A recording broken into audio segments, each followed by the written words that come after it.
pasaka apie uogienę ir piktą burtininkę.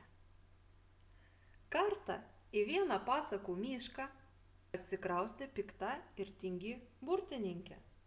Ji norėjo lengvai ir greitai praturtėti, tad sugalvojo klastingą planą. Burtininkė pririnko nuodingų grybų ir iš jų išvirė uogienę. Uogienė skleidė savitą kvapą, o skonis buvo labai šleikštus. Tad ji pagardino ją slaptais priedais ir pradėjo dalyti miško gyventojams. Uogienės poveikis buvo keistas. Paragavę uogienės visi nebegalėjo liautis jos valgę, nors uogienės ir skonis, ir kvapas buvo labai bjaurus. Bet uogienės paragavę žvėreliai tapdavo labai linksmi ir todėl ir kiti taip pat skubėjo jos paragauti. Greitai smalsumo vedami pas burtininkę apsilankė visi miško gyventojai. Ir voveraitės, ir paukščiukai, ir ežiukai, ir kiškiukai, ir vilkai, ir lapės, ir meškos. Visi norėjo paragauti linksmybės eliksyro. Tačiau labai keisti dalykai pradėjo dėtis miške.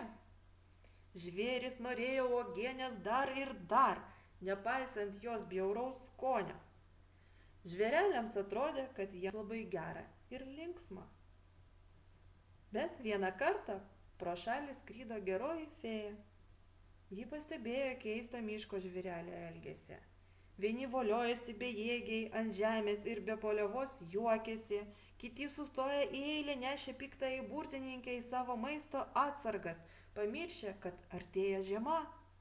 O žiemą miške nebeauga nei uogos, nei grybai, nei riešutai. Laimei geroji fėja turėjo savo stebuklingą lazdelę. Ji pamojo ją ir panaikino uogienės veikimą. Visi žvėreliai sukluso.